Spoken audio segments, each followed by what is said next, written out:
Because it's very possible that you haven't seen long division in years, and it's possible that you've never seen it at all. If you had the kind of teacher who said, hey, if you need to understand division, just use your calculator, then you may not have seen this. So I want to do it and have you follow it through, because it will be exactly what we do when we divide polynomials. We're going to be running into rational expressions that have a polynomial in the numerator and a polynomial in the denominator.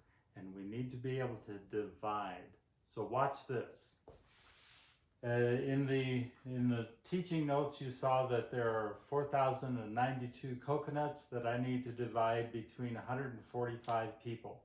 And there's no calculator on the island. So we have 4,092, and I'm dividing it by 145. This is how many coconuts I have. This is how many people I have. I'm going to have some left over. I'll take them for myself. So I'm going to ask myself, how many times will 105 go into, and I'm looking at the first 3 digits of this number, 409. Well, this is close to 150. I'm just kind of doing mental math. This is close to 150. 3 times 150 would be 450. I don't have that here. I have 409.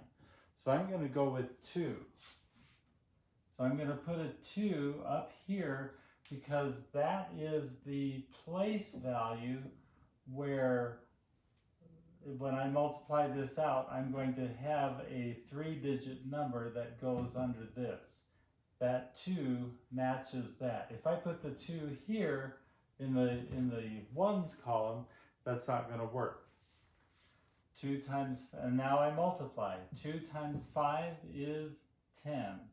I write the 0 and I carry the 1. 2 times 4 is 8, plus the 1 is 9.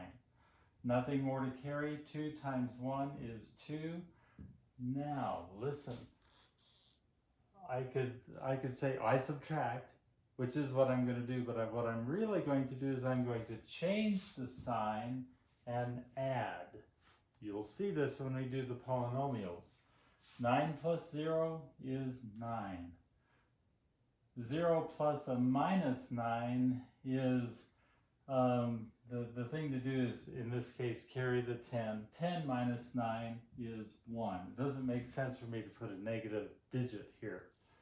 10 minus 9 is 1, but I have taken one of these hundreds here, so I need to cross that off and put a 3 there. 3 minus 2 is 1. So I have 119 left over. Now I bring down my 2 right there, and I ask myself, how many times will 145 go into 1,192? And I think at first, well, maybe 9, but again, this is close to 150. 9 times 15 is 135. That's not going to work. So I'm going to go with 8. See, that's the thing about division. You're doing a lot of guessing, but I'm doing smart guessing because I know some math facts that with practice have come to me. 8 times 145. Well, 8 times 5 is 40. I write the 0, carry the 4. 8 times 4, let's do that. There's that. 8 times 4 is 32, plus the 4 is 36. I write the 6 and carry the 3. 8 times 1 is 8, plus the 3 is 11. And I find that I've made a good choice. I've got a number here that's less than this number here. And I have 32 as my remainder.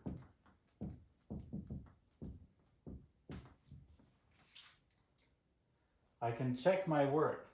Is it true that 28 times 145 plus 32 is equal to 4,092?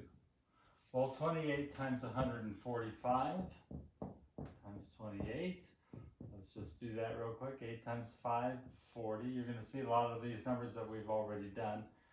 8 times 4, 32, plus 4 is 36. 8 times 1 is 8, plus the 3 from the 36 is 11. Then 2 times 5 is 10. I'm going to then, 2 times 4 is 8, plus the 1 from that is 9. 2 times 1 is, of course, 2. I add those up. I have, let's do this way, 0, 6, 1 and 9 is 10. Carry the 1. 1 and 1 and 2 is 4. Is it true that 4060 plus 32 is equal to 4092? Yes. All of these things we're going to do, and you are going to do when we do division of polynomials. You've got to understand what we do here because that carries over into what we do with the polynomials. So if this is new to you, if you've never seen this before, or if it's been many years since you have seen it, make up some numbers, practice it, check it with your calculator, but practice doing this.